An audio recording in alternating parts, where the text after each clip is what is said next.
Chapter 2.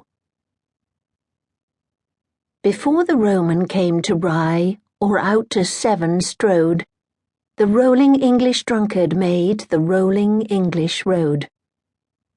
G.K. Chesterton. Miss Hannah Pym would have found it hard to believe that members of the quality regarded a journey by stagecoach as a sort of lingering death, preferring their own fast, well-sprung carriages and teams of horses. For to Hannah, standing slightly open-mouthed in the courtyard of the Bull and Gate in Aldersgate, in the City of London, at 4:45 on a freezing cold morning, the stagecoach was a sort of romance on wheels. The coach was faced in dull black leather, thickly studded by way of ornament, with broad, black-headed nails, tracing out the panels, in the upper part of which were 4 oval windows, with heavy red wooden frames and leather curtains. Up on the roof there were seats for the outsiders, surrounded by a high iron guard. In front of the outsiders sat the coachman and the guard, who always held his carbine ready cocked on his knees. Underneath them was a very long, narrow boot, or trunk, beneath a large, spreading hammercloth, hanging down on all sides, and furnished with a luxuriant fringe.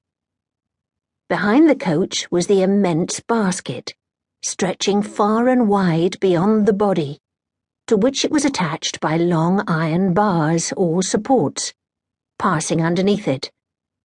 Travelling in the basket was cheap, but highly uncomfortable. A flake of snow drifted down and landed on Hannah's nose, then another. She climbed inside, and as she was the first, secured a seat by the window. The coachman, many-caped and red-faced, came lumbering and wheezing out and climbed up on the roof. Then came the other passengers. Hannah studied them eagerly as they climbed in and took their places. There was a dainty woman in widow's weeds, supported by a military-looking man who smelt strongly of brandy. They sat alongside Hannah.